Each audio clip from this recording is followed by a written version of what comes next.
rescue dog that we got about 1.5 years ago when we were living in Kapolei. And since the moment we've had Ringo, we noticed how much he liked the water. He always played in the sprinkler in the backyard. He liked to take a bath.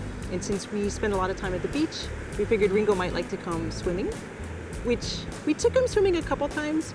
He did not hate it, but he did not love it. And we had seen pictures of people surfing and doing stand-up paddle with dogs. We figured we'd try it with Ringo, and he was hooked from the very first session. Wayne and the crew, we meet at White Plains Beach next to the fence line. When I'm surfing, I don't usually cut back that hard. It's kind of risky having Ringo on a board. The first time I did that, he flew off maybe 10 feet, and it was probably on the water for about a minute. So I'm pretty careful when I got Ringo out there in the water. He's pretty well known out here at White Plains Beach, and he's kind of like our mascot. We never really know what the conditions are until we come, and as much as Ringo thinks otherwise, certain days are just not right for him. It cannot be too big and it cannot be too windy. We always make sure to look at the conditions before we even tell Ringo that he gets to go on the water. We don't like to get him all psyched up and then explain to him that he's got to sit in the back of the truck. We always just get stoked when he gets on a wave and he's just out there and climbs up there to the nose and gets his little stoke too. And even if it's a day that's suited for Ringo surfing, we always put on his gear. He always wears his goggles to protect his eyes. And we also always put a life jacket on Ringo. I'm amazed that they even make life jackets that small, but they do. This is actually his second life jacket. We make sure to check out the straps and the clasps each time when we put it on him before we go out in the water.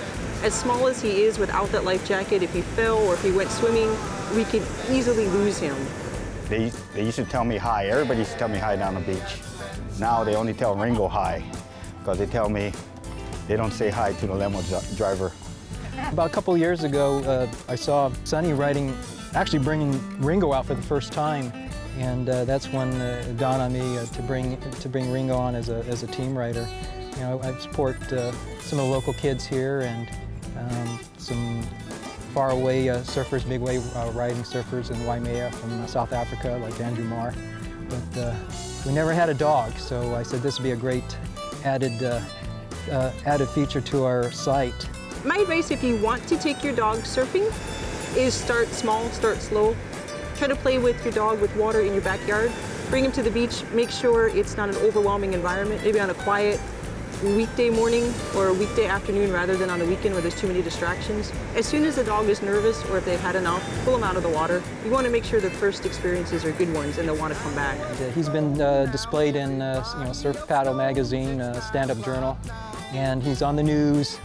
And we're actually working with the GoPro and their GoPro camera products here to get a little commercial of Ringo on there. I'm not sure if he knows he's surfing. Do you? But he likes to walk the board back and forth.